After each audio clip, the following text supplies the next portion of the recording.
જય શ્રી રામ મિત્રો, જય જવાન જય કિસાન। અમારા વિડીયોમાં તમારું હાર્દિક સ્વાગત છે। મારું નામ વિજય છે અને હું બનાસનો ખેડૂત તરીકે ઇન્સ્ટાગ્રામમાં આઈડી ચલાવું છું। તો આપણે શરૂઆત કરી છે યુટ્યુબમાં વિડીયો બનાવવાની।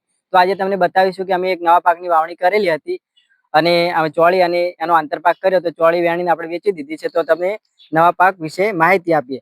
તો આપણે કંકોડાનું વાવેતર કર્યું હતું। 1500 રોપા આપણે ખેતરમાં વાવ્યા હતા અને એ 1500 રોપા આપણે તૈયાર થઈ ગયા। ચોળી પણ આપણે વેણીને વેચી દીધી છે અને ચોળી આપણે જૂની કાઢી નથી, એની ઉપર જ આપણે વેલા ફેલાઈ રહ્યા છે, કારણ કે કંકોડા હતા એટલે આપણે ચોળીને કાઢવાની જરૂર નહીં પડી અને વેલા મસ્ત મજા નાખવાની શરૂઆત થઈ ગઈ। એની સાથે અઢળક ફૂલ પણ લાગી ગયેલા છે। તમે જુઓ છો કે ઘણા બધા ફૂલ લાગવાની શરૂઆત થઈ ગઈ છે।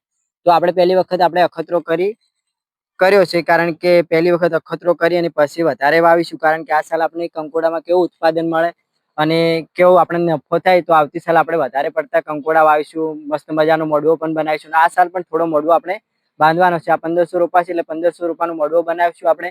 અને તમે જોઈ શકો કંકોડામાં નર અને માદા બંને વીનું હોય છે। તો આ સાઈડ આપણે નર છે અને પેલી સાઈડ એક માંદાનું છોડ છે, તમને બતાવું। તમે જોઈ શકો છો કે નરના પત્તા મોટા હોય છે, એના ફૂલ પણ અલગ હોય છે અને માંદાના પત્તા નાના હોય છે। તમે જોઈ શકો છો કે આ માદા છે એટલે કે એના પત્તા નાના છે।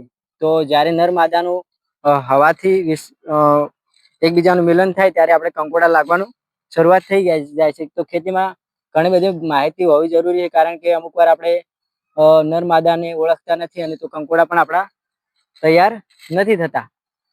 તો તમે પણ ખેતી કરતા હોય તો માહિતી સાથે પૂરતા ભંડોળમાં આપણે ખેતી કરીએ તો ઉત્પાદન પણ લઈ શકીએ, અને એની સાથે માહિતી વગર ખેતી કરવી પણ નુકસાનકારક છે, કારણ કે આધુનિક ટેકનોલોજી સાથે જોડાઈને ખેતી કરીએ તો આપણે આગળ વધીએ। તો અમારા વિડીયોની લાઈક, શેર અને સબસ્ક્રાઇબ જરૂરથી કરજો, જેથી કરીને અમને પણ વિડીયો બનાવવામાં ઉત્સાહ આવે। જય શ્રી રામ મિત્રો, જય જવાન જય કિસાન।